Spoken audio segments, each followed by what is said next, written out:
Fia, and they're part of the Color Brockville project. So, Amanda, tell us a little bit about the project. So the art classes and the history classes are working together to make a coloring book, and we visited downtown places together to make that. And what have you enjoyed about the project? I've enjoyed using my interests, history and art, so I can get to use both in the project. Right on. And Fia, what have you enjoyed about it? I really enjoyed being able to get down to Brockville and actually meet people who actually study the interesting nooks and crannies of Brockville's history. Awesome. Thank you. You're welcome.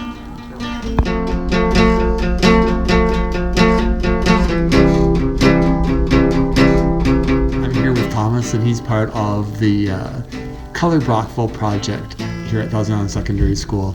So Thomas, tell us a little bit about the project. We've created a coloring book of Brockville. We've visited a lot of the historical sites, and we're trying to highlight specific key pieces of architecture and Brockville's history to give people a chance to really experience it for themselves and have a true understanding of what it means to Brockville, and be able to kind of get a feel for it themselves and be able to, have their own little twist on how they perceived it. And I kind of sat in on a little bit of a community and student meeting. Do you remember who was at that meeting and what the purpose was? We had representatives from the Museum of Brockville, Downtown Brockville, Brockville City Hall, the Aquarium. We had a professional printer there and Brockville historians to really give us their perspective on the project and things we could do to improve and make it more accessible for tourists and residents of Brockville, anyone really.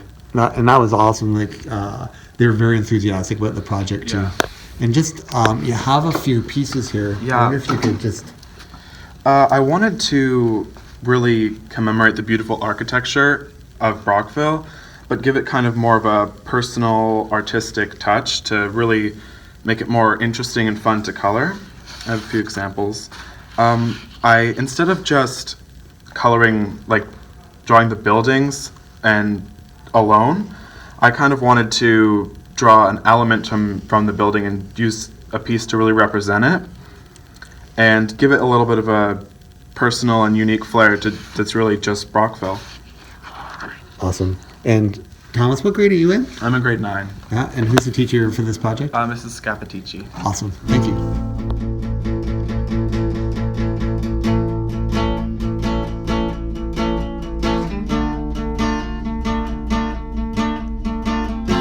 I'm here with Tyler, and he's working on phase 2 of the Color Brockville project. It'll be an interactive app where folks can walk around Brockville and kind of like Pokemon Go, and features will come up on their phone. So Tyler, what are you working on? I'm working on a river otter from the St. Lawrence River. And what program are you using? I'm using Blender. It's a 3D modeling software. And where else did you learn about Blender this year? I learned about it in my game development class, taught by Mr. Black. Right on. Are you enjoying this project? Yes, it's actually one of the more interesting things I've made in Blender. I've only really made lamps so far, so yeah, an otter is definitely a lot more difficult than you think. It's cool. It looks like an otter though. Thanks, Tyler.